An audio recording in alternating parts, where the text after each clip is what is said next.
नई बहू की पहली लोहड़ी की रसोई।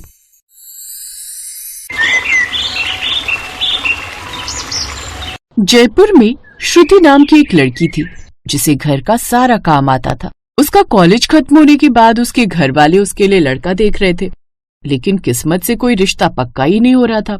इन सब से परेशान होकर आखिरकार श्रुति की पसंद जानने के लिए उसकी माँ उसके कमरे में आती है और उसे किसी से कॉल पर बात करते हुए सुनती है।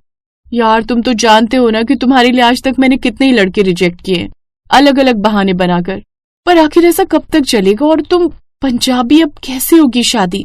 मैं बताती हूँ कैसे होगी।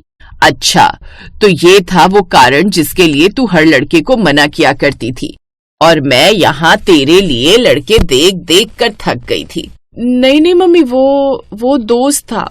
अच्छा, तो तू कल ही अपने उस दोस्त को घर बुला, तेरी शादी करके तुझे उसी दोस्त के साथ घर भेज दूंगी। ये बात सुनकर श्रुति खुश हो जाती है और अमित को कॉल करके सब बता देती है। और अगले दिन अमित अपनी माँ के साथ श्रुति का हाथ मांगने आता है, जहाँ श्रुति को देखकर अमित की माँ कहती है, देखिए, आपकी बेटी तो मुझे बहुत पसंद है और मैंने तो अपनी बेटी की खुशी के लिए इसे बोल रखा था कि जैसी तेरी पसंद होगी मुझे मंजूर होगी, लेकिन हम राजस्थानी हैं और आप पंजाबी, हम दोनों के रिवाज नहीं मिलते हैं। अरे, जब दिल मिल गए तो रिवाज भी मिल जाएंगे बहन जी, किस बात की चिंता। ये बोलकर रमोला मुस्कुराने लगती है और उनका रिश्ता पक्का हो जाता है, जिसके बाद उनकी शादी दिसंबर में हो जाती है। सब कुछ अच्छा चल रहा था। फिर एक दिन, बहू, तूने सारे घर का काम कर लिया ना? कुछ बचा तो नहीं है? जी माँ जी, मैंने सारे घर का काम कर लिया है, और अब आप मुझे ये बता दो कि रात के खाने में क्या बनाना है, मैं तैयारी कर लूंगी ताकि रात का काम भी मैं जल्दी खत्म कर सकूं। नहीं, आज रात को कुछ नहीं बनाना। आज तुझे और मुझे मार्केट जाना है शॉपिंग करने, तो खाना बाहर से ऑर्डर कर लेंगे। अब तू भी तो काम करके थक जाती होगी ना, इसलिए आज खाना रहने दे। मार्केट पर क्यों माँ जी? ऐसा क्या है जो हमें मार्केट जाना है? किसी की शादी वादी आने वाली है क्या जो आप मार्केट जाने की बात कर रही हो? नहीं भाई, अगले हफ्ते लोहड़ी है। मैं चाहती हूँ मेरी बहू की पहली लोहड़ी बहुत अच्छे से मनाए, तो मैं तेरे लिए और मेरे लिए एक नई साड़ी ले लूंगी, क्योंकि मैं जानती हूँ कि तू पटियाला सूट तो नहीं पहनने वाली है, और बाकी का जरूरी सामान भी ले लेंगे। शाम को वो दोनों मार्केट जाने के लिए निकल जाती हैं। तभी उन्हें पड़ोसन गायत्री मिलती है, जो उसे टोकते हुए कहती है, अरे रमोला बहन, कहाँ जा रही है अपनी नई नवेली बहू को लेकर? अरे, तू तो जानती कि लोहड़ी आने वाली है, और ये मेरी बहू की पहली लोहड़ी है, तो मैं नहीं चाहती कि कोई कसर रह जाए, तो हम दोनों मार्केट जा रहे ताकि लोहड़ी की जमकर खरीदारी कर सके। रमोला, बंदर जितना भी सूट पहन ले, गुलाटिया खाना नहीं भूलता। तेरी बहू राजस्थानी है, तो इसे जितना भी पंजाबी बनाने की कोशिश कर ले, रहेगी तो ये राजस्थानी ना। माफ करना आंटी जी, भले ही राजस्थानी हो या पंजाबी, है तो हम सब एक ही देश के वासी ना। सही बोला तूने। और गायत्री, तुझे तो मैं बाद में देखती हूँ। वो इतना कहकर अपनी बहू को लेकर चली जाती है। दोनों सास बहू शॉपिंग करके घर वापस आते हैं, जिसके बाद श्रुति को कुछ अजीब सा लगता है और वो अपने कमरे में आकर खुद से कहती है, मम्मी जी, मुझे कितने प्यार से अपनाया है आपने, बिल्कुल अपनी बेटी जैसा प्यार दिया है। मुझे साड़ी पहनना पसंद है, इसलिए कभी पंजाबी सूट पहनाने तक का सोचा भी नहीं, लेकिन मैं गायत्री आंटी के आगे उनकी इंसल्ट नहीं होने दूंगी। उनकी बहू की पहली लोहड़ी यादगार बनवा कर रहूंगी। श्रुति ये बोलकर अपना लैपटॉप खोलकर लोहड़ी की सभी रस्मों को देखने लगती है, जिसके बाद वो सब रस्मों के बारे में अच्छे से पढ़। ऐसे ही दिन गुजरने लगते हैं और एक रात जब वो अपने कमरे में अकेली थी, तो अचानक ही वो खुद से कहती है, अब तो मैंने माँ जी को सरप्राइज देने के लिए फुलकारी सूट भी ले लिया, लेकिन श्रुति, तू ये भूल गई कि पंजाबी भांगड़ा करते हैं। कोई बात नहीं, अभी टीवी पर भांगड़ा चला देती हूँ। ये बोलकर श्रुति टीवी पर भांगड़ा चला देती है और नाचने की प्रैक्टिस करने लगती है। कभी कमरे में उसका पति अमित आता है और उसको ये सब करते देख लेता है। अरे, सास के राजस्थानी बेटी और मेरी माँ की पंजाबन बहू, ये देर रात को कौन सा भूत चढ़ा है जो भांगड़ा कर रही हो? देखो, मैं नहीं चाहती कि माँ जी की नाक नीचे हो, तो मैं एक अच्छी पंजाबन बहू की तरह सभी रस्में सीख रही हूँ जो लोहड़ी पर होती है, और मैंने अपनी बचत से पटियाला सूट भी ले लिया है।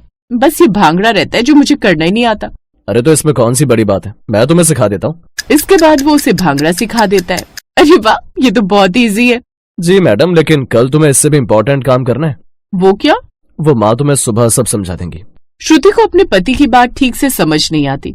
फिर अगले दिन सुबह जब सब नाश्ते की टेबल पर बैठे थे, रमोला दोनों को लोहड़ी विश करने के बाद उन दोनों से कहती है, क्या बात है बच्चों, कल तुम दोनों के कमरे से बड़े गाने और नाचने कूदने का शोर आ रहा था। नहीं नहीं, तो माँ वो तो बस ऐसे मैं थोड़ा एक्सरसाइज कर रहा था। ओह अच्छा अच्छा। श्रुति बहू, आज घर पर तुम्हारी पहली लोरी है और इस दिन हमारे यहाँ कुछ मेहमान आते हैं। तुम नई बहू हो, इसलिए सभी मेहमान तुम्हारे हाथ का बना हुआ खाना ही खाएंगे। तो आज तुम बढ़िया खाना बनाकर तैयार कर दो। जी माँ जी, लेकिन खाने में क्या बनाना है? खाने में तू साग, मटके की रोटी, दही भल्ले और हाँ, मीठे में तू गुड़ की खीर बना देना। और भी बहुत सी चीजें बनानी है, तू बना तो लेगी ना? हाँ माँ जी, आप टेंशन मत लीजिए, मैं बना लूंगी। शाबाश मेरी प्यारी बहू। श्रुति ने अब ऐसा कह तो दिया, लेकिन वो ये सोचने लगी कि वो ये सब बनाएगी कैसे, क्योंकि उसने तो कभी साग और मक्के की रोटी बनाई ही नहीं। कोई बात नहीं श्रुति, आज तू YouTube पर रेसिपी देखकर खाना बना। वैसे भी तो तूने शादी से पहले भी उसी पर देखकर खाना बनाना सीखा है ना। अब श्रुति YouTube की मदद से मक्के की रोटी और सरसों का साग, साथ ही दही भल्ले और गुड़ की खीर बना लेती है। फिर शाम को लोहड़ी फंक्शन के लिए मेहमान आने शुरू हो जाते हैं। सभी मेहमान गार्डन एरिया में चले जाते हैं। कुछ देर बाद गायत्री भी वहाँ आ जाती है। अरे रमोला, आई नहीं तेरी राजस्थानी बहू? मैं भी तो देखूं, उस दिन तो बड़ा बोल रही थी कि मैं ये मैं वो, अब कहाँ गई? कहीं मायके तो नहीं भेज दिया मेरे तानों से बचने के लिए? उसने इतना बोला ही था कि तभी उसकी नजर और रमोला की नजरें श्रुति और अमित पर जाती हैं। जहां अमित ने कुर्ता पजामा डाला था, तो वहीं श्रुति ने फुलकारी वाला पटियाला सूट, जिसमें वो बहुत सुंदर लग रही थी। आप सभी मेहमानों को लोहड़ी की बहुत बहुत बधाई। पहले हम ये प्रसाद चढ़ाएंगे और लोहड़ी मनाएंगे। इसके बाद सब साथ में खाना खाएंगे जो मैंने बनाया आप सबके लिए। इसके बाद वो सब साथ में लोहड़ी का त्योहार मनाते हैं। अमित और श्रुति साथ में भांगड़ा करते हैं। फिर श्रुति सबको अपने हाथ का बना हुआ पंजाबी खाना भी खिलाती है, जिसे खाकर सभी मेहमान उसकी खूब तारीफ करते हैं, जिससे गायत्री की बोलती बंद हो जाती है।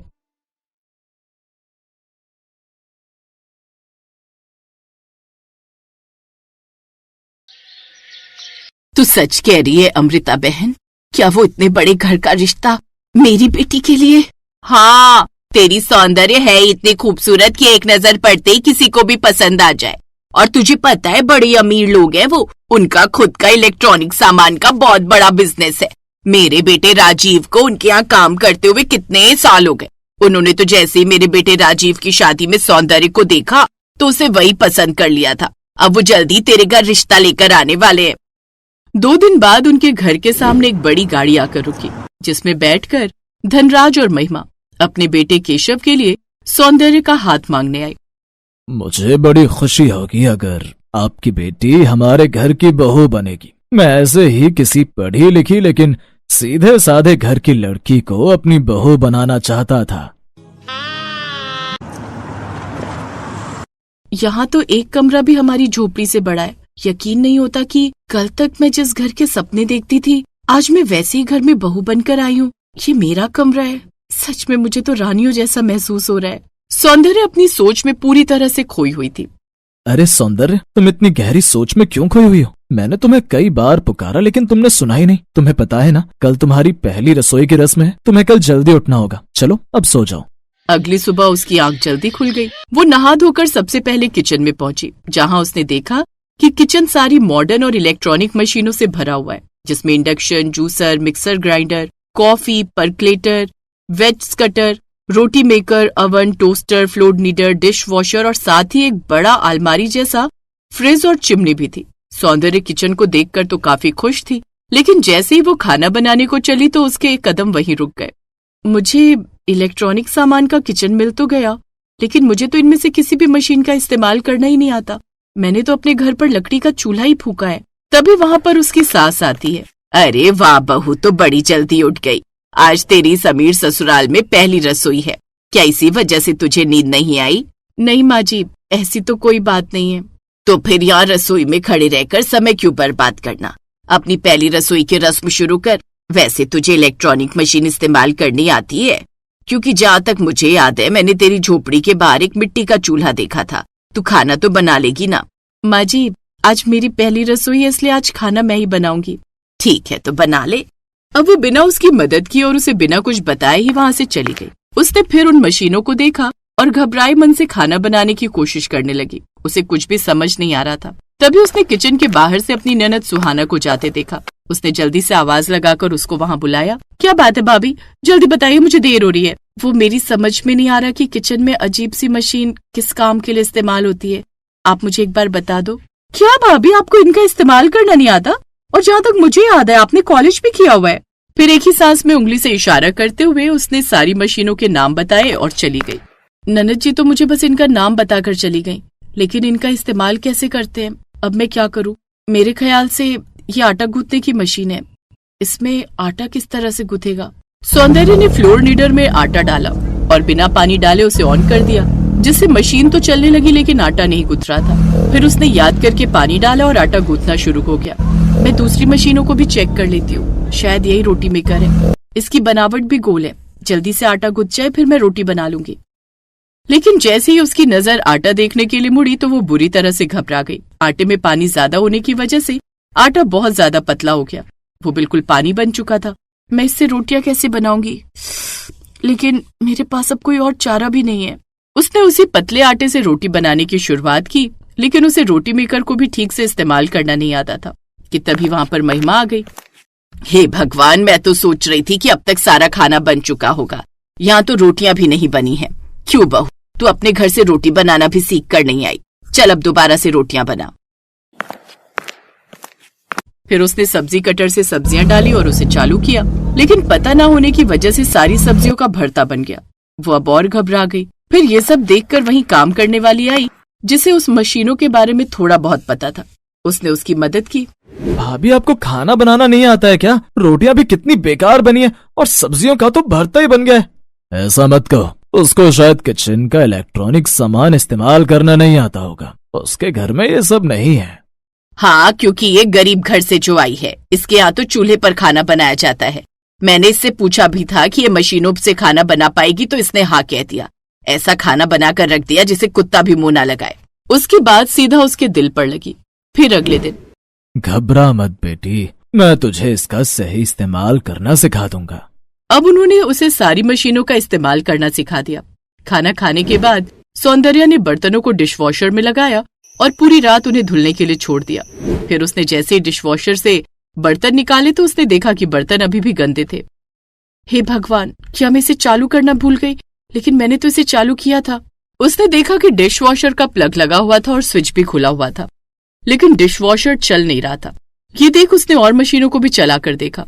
उसने देखा कि वो भी काम नहीं कर रही थी। ये देखकर वो और भी ज्यादा घबरा गई। ये देखकर उसकी सास रसोई में आ गई।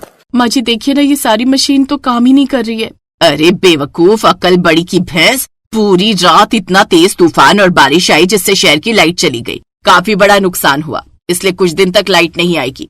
अब लाइट की मुसीबत आकर खड़ी हो गई। रोज रोज होटल का खाना खाकर वो सब परेशान हो चुके थे। ये सबसे परेशान होकर उसने अपनी माँ को फोन किया। माँ, मुझे वापस बुला लो माँ, मैं अपने घर आना चाहती हूँ। मुझे नहीं चाहिए ये अमीर और आलीशान बंगला, मुझे मेरी झोपड़ी में ही रहना है। यहाँ तो गैस सिलेंडर तक नहीं है। वो अपनी माँ को सब बताती है। बेटी, तेरे ससुराल में ज्यादा ही बिजली की मशीनें हैं। रसोई में सिलेंडर और सिंक का होना भी जरूरी है। अगर वो होती तो आज तुम्हें यूं परेशान नहीं होना पड़ता। अब सौंदर्य को सारी बात समझ आती है। अब वो अपने पति से कहकर रसोई में एक तरफ वो सब चीजें भी बनवाती है। अब सबको उसके हाथ का खाना भी पसंद आता है, साथ ही अब उन्हें बिजली के किसी उपकरण पर निर्भर भी नहीं होना पड़ता। अब उसके ससुराल वालों को भी ये बात समझ आ गई। Best buddies. Hello friends, thanks for watching this video. अगर आपको ये वीडियो पसंद आया है तो प्लीज लाइक, सब्सक्राइब, कमेंट्स करें इस वीडियो पर, और हाँ, शेयर करना भी ना भूलें। और भी मजेदार वीडियो देखने के लिए नीचे दिए गए बेल आइकॉन को दबाएं। देखते रहिए बेस्ट बडीज।